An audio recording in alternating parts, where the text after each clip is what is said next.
बिस्मिल्लाहिर्रहमानिर्रहीम। ये हम तिल की काश्त के लिए ज़मीन की तैयारी कर रहे हैं। आप देख सकते हैं कि हाल इसमें हम चला चुके हैं।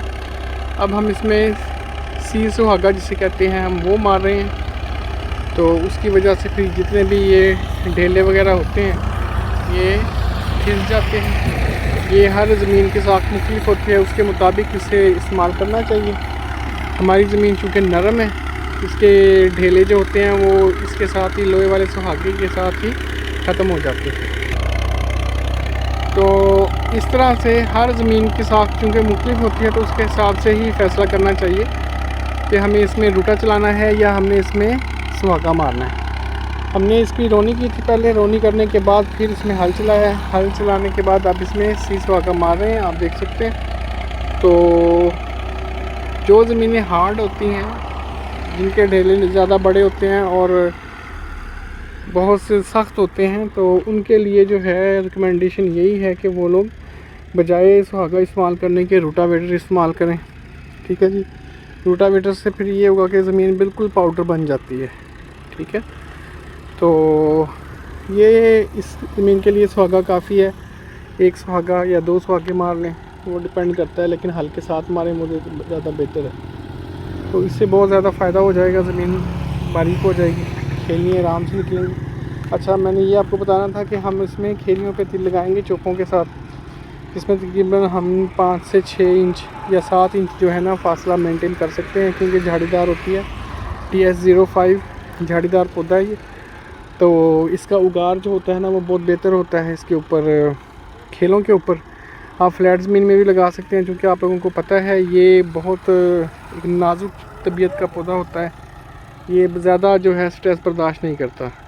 ज़्यादा स्ट्रेस इन द सेंस कि उगाव के दौरान जो है ना ये ज़्यादा स्ट्रेस नहीं बर्दाश्त करता, और स्ट्रेस इसको आती है पानी से। ठीक है जी। तो इंतहाई मुनासिब बत्तर इसको चाहिए। तो ऐसे जैसे कहते हैं ना जी, कूली जी ज़मीन बनी हो, तो इस तरह की इसे ज़मीन चाहिए, इसमें बिल्कुल मुनासिब बत्तर हो, और फिर इसमें तिल लगाया जाए तो फिर वो उगता है। शोरज़दा ज़मीनों में तिल बिल्कुल भी कामयाब नहीं है। ठीक है। बहुत उसकी मुश्किल से उसकी जर्मिनेशन होती है। जर्मिनेशन अगर इसकी हो भी जाए तो वो ऐसे मतलब बराबर नहीं होती, कुछ जगहों पे मतलब पैचेस में आ जाती है। ठीक है जी। तो शोरज़दा जिसे हम कलर ज़्यादा ज़मीनें कहते हैं, वहाँ पर तिल जो है वो रिकमेंडेड बिल्कुल भी नहीं है, बिल्कुल नहीं लगाना चाहिए वहाँ पे। ठीक है। ये अपने वक्त पैसा बर्बाद करने वाली बात है, और कुछ लोगों का कामयाब भी हो जाता है, ये बहुत रिस्क है। ठीक है जी। तो इसलिए रिकमेंडेड यही है कि ज़मीन जो है ना वो आपकी अच्छी होनी चाहिए तिल लगाने के लिए। दूसरा, इस ज़मीन ऐसी हो जो पानी ना रोके। ठीक हो गया जी। अच्छी ज़मीनें हों और वो पानी ना रोकती हों। जो ज़मीनें पानी रोकती हैं वो ज़मीनें भी तिल के लिए इंतहाई ख़तरनाक हैं, क्योंकि तिल जो है ना इसको हल्का सा पानी ज़्यादा लग जाए तो ये अपना जो है असर छोड़ जाता है। ये पौधा जो है ना बहुत सेंसिटिव है। तो कोशिश ये करें कि शोरज़दा ज़मीन ना हो, ताकि आपका जो तिल है वो अच्छी तरीके से उसकी जर्मिनेशन हो जाए। तो सबसे बेस्ट रिकमेंडेड यही है कि इसे चोपों पे लगाया जाए। ठीक है जी। चोपों के ऊपर अगर आप तिल को लगाते हैं तो वो कामयाब है। ठीक है जी। बाकी फसल के जितनी भी फसलें हैं, सिर्फ तिल नहीं, आप सब लोग जानते हैं कि ये मौसम के ज़ेरे असर है, और मौसम आपको पता है सिर्फ अल्लाह ताला के हाथ में, इंसान ही कुछ नहीं कर सकता उसके ऊपर। आप जितनी भी मेहनत कर लें, अगर मौसम साजगार नहीं है तो आप कुछ नहीं ले सकते। ठीक है। उशर का इरादा रखें आप कि हम अपनी फसल से उशर देंगे, इंशाल्लाह अल्लाह कामयाब करेगा। ठीक है जी। ऐसी ऐसी फसलें भी देखी हैं, इर्द गिर्द की सारी फसलें तबाह हो गई, और बीच में जनाब किसी गरीब का 1 एकड़ खड़ा हुआ है, या किसी ऐसे बंदे के 2 एकड़ बच गए हैं जिसे जो उशर देता था। तो उशर देने का इरादा ज़रूर रखें। बाकी तिल की काश्त जो है एक अच्छी फसल है, आप सबको पता है ये, और ये चूँकि एक्सपोर्ट होता है, इसकी एक्सपोर्ट काफ़ी ज़्यादा है, इसलिए इसका रेट भी मुनासिब रहता है। रेट इतना डाउन नहीं होता, डाउन हो भी जाए तो इतना ज़्यादा मार नहीं खाता ये। ठीक है। और खेलियों पे लगाने की अगर हम पैदावार की बात करें तो पैदावार जो है खेलियों पे इसकी निस्बतन जो हम लगाते हैं ना ये खुले मतलब रकबे के ऊपर, जिसे हम बेसिन इरिगेशन कहते हैं, जिसमें हम लगाते हैं, उसमें इसकी पैदावार कम आती है बनिस्बत उसके जो हम खेलियों पर लगाते हैं। खेलियों पर लगाने वाले की पैदावार ज़्यादा होती है। ठीक है जनाब। और बाकी बात आ गई इसकी खाद, तो खाद के बीच में रिकमेंडेड जो इसके लिए है ना जी, वो एक नीचे DAP लगा लें या नाइट्रोफास लगा लें। ठीक है, अगर मेरी राय जानना चाहते हैं तो मेरे ख्याल से नाइट्रोफास ज़्यादा बेहतर है, क्योंकि नाइट्रोफास एक ऐसी फसल है जो 15 दिन का साइकिल होता है इसका। ठीक है, जो तिल होता है ना जी, बल्कि तिल नहीं, सिर्फ कोई भी फसल, लोग तो कहते हैं कि जी ये नाइट्रोजन फिक्स करती है, ये है वो है, इसको नाइट्रोजन की ज़रूरत नहीं है। ये चीज़ें ठीक हैं, किताबों की हद तक सही हैं, लेकिन ये एक ग्राउंड रियलिटी है कि किसी भी फसल को उगने के लिए, बढ़ने के लिए नाइट्रोजन की ज़रूरत होती है। ठीक है, तो इस चीज़ को मद्देनज़र रखते हुए मैं यही कहूँगा कि आप नाइट्रोजनी खाद इसको नाइट्रोफास लगाएं। ठीक है, उससे फिर ये होगा कि इमीडिएटली पौधे को नाइट्रोजन अवेलेबल होगी, उसकी जर्मिनेशन बेहतर होगी, फास्फोरस उसके पास होगी, तो उसके लिए आसानी से जड़ बनाने का भी एक माहौल पैदा हो चुका होगा वहाँ पे। ठीक है, तो ये रिकमेंडेशंस हैं।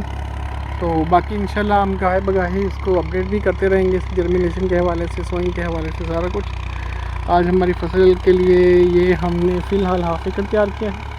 बाकी इसके बाद हम जो इसके अलावा हमारे पास जो ज़मीन है वो इंशाल्लाह खाली हो जाएगी। हमारी जो दूसरी फसल है जीवन, उसके बाद तो उसके ऊपर भी इंशाल्लाह ताला हम बाकी तिल ही लगाएंगे। शॉर्ट ड्यूरेशन क्रॉप है और प्रॉफिटेबल क्रॉप है अगर अच्छी हो जाए तो, और इंशाल्लाह उम्मीद है कि इस दफ़ा अच्छी भी हो जाएगी। और खेलियों पर लगाने का एक फ़ायदा ये भी है कि जब आप बारिशें हो जाए ना जी ज़्यादा, तो पौधा जो होता है ना उसकी जड़ ज़्यादातर उसकी खेलों के अंदर रहती है। पानी जो होता है ना एक्स्ट्रा वो खड़ा रह जाता है उसमें, क्या कहते हैं इसको, खेलियों के दरमियान जो खालियाँ होती हैं ना जी, उनमें खड़ा रह जाता है और वहीं से नीचे चला जाता है। फिर फसल जो है ना इस तरह फिर नुकसान से भी बच जाती है। तो एक ये फ़ायदा भी है इसको खेलियों पर लगाने का। तो मेरी रिकमेंडेशन यही है कि आप इसको खेलियों पर लगाएं बजाय इसको छट्टा करके और उसको लगाने के, क्योंकि छट्टा करके लगाने से ना इसका एक नुकसान ये भी है, बीज चला जाता है नीचे, और ये बड़ा ही छोटा सा और एक बड़ा ही डेलिकेट नाजुक सा बीज होता है। ठीक है, ये इससे निकला नहीं जाता, फिर बाहर नहीं आ सकता ये, क्योंकि मिट्टी के ऊपर प्रेशर होता है काफ़ी ज़्यादा, और नमी अगर ज़्यादा हो जाए तो भी प्रॉब्लम बन जाता है, अगर नमी कम हो जाए तो भी प्रॉब्लम बन जाता है। तो खेलों के अंदर आप लगाएं इसको, मक्की की तरह खेलें बनाएं, उसके बाद उसको पानी लगाएं, पानी लगाने के बाद वत्तर की जो रेज होती है, पानी की रेज, उसके ऊपर इसको लगाएं, तो इंशाल्लाह ताला अच्छी पैदावार देगा। ठीक है जनाब, तो आज तक के लिए इतना ही, और इंशाल्लाह फिर हम नेक्स्ट वीडियो में आपसे मिलते हैं जब हम इसकी बुआई करेंगे, फिर फर्दर इंशाल्लाह आपको गाइड करेंगे। अपना ख्याल रखिएगा। अल्लाह हाफ़िज़। रहमान रहीम। तो जनाब ये देखिए, सुहागा मारने के बाद ज़मीन की कंडीशन ऐसी हो गई है। ठीक है जी, तो ये माशाल्लाह काफ़ी इसके अंदर वत्तर भी मौजूद है, और वत्तर इतना है कि इसके बीच में ना तिल जो है ना हम लगा सकते हैं, लेकिन हमने नहीं लगाना है इसको ऐसे वत्तर की कंडीशन में, हमने इसको खेलियों पर ही लगाना है। ठीक है, ये मक्की की खेल बनाने वाला हमारे पास रेजर आ चुका है और खेलियों की तैयारी शुरू हो चुकी है। मैं आपको नज़दीक से दिखाता हूँ जी जनाब, ये देखें, क्योंकि अंधेरा हो चुका है, शाम का वक्त है, इसलिए शायद आपको ठीक तरह से नज़र नहीं आएगा, लेकिन ये वाली खेल जो मक्की की बनती है ना जी, ये वो खेल है, इसके ऊपर इंशाल्लाह ताला जो है ना हम लगाएंगे।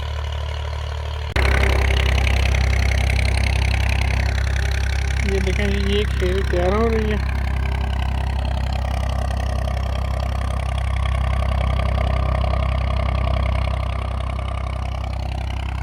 अभी ये जो थोड़ी सी जगह थी इस पर हमने लगाया था अपने लिए कुछ ब्लैक वीट, तो वो हम सारी कटाई कर चुके हैं इसकी, तो उसके लिए जगह खाली थी, तो मैंने सोचा इसके ऊपर तिल लगा दिए जाएं।